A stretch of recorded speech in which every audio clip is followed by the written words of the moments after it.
Carolyn Ride's Horse of Crow Agency was beaten and burned alive in April of 2016 on the Crow Indian Reservation. She died from her injuries 2 months later in Utah.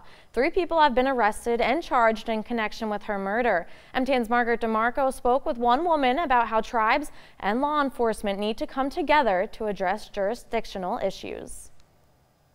Roy Lynn's case, really extreme violence. That was, I think, really disturbing for a lot of us to read about. Annita Lucchesi says this is a tragic reality for people living on reservations.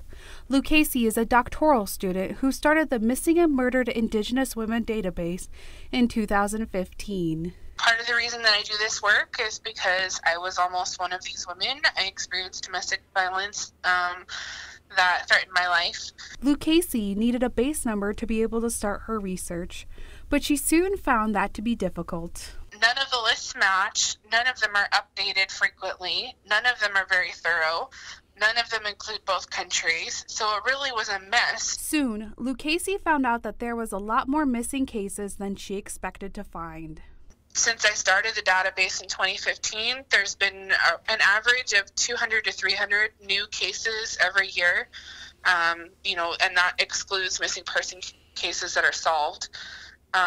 So just, new cases to add. If we use that as kind of a benchmark going back to 1900, that means I'm missing about 20,000 cases.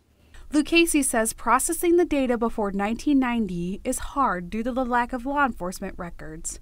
Some cases were not taken seriously and others were never reported. There's been a lot of organizing from within Native communities, but it doesn't often get shared in kind of mainstream media or outside of Native communities. One name that has become a public figure for the Missing and Murdered Indigenous Women movement is Ashley Loring. Ashley was one of Lucchesi's students when she taught at the Blackfeet Community College. Lucchesi says Ashley became interested in the movement when they discussed it in class. I wish she was home safe. I wish this never happened, but I take comfort in knowing that she is doing what she wanted to do. She is raising awareness. She is, building healing and safety for our women and girls.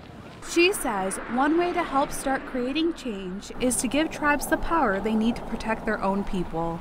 I think that means drastically changing the jurisdictional structure, not just in Montana, but nationally. Though Lucchesi says people need to start listening to the Native women who are being affected by this violence. If people started listening to us, I think we would see some great changes. In Browning, Margaret DeMarco, MTN News.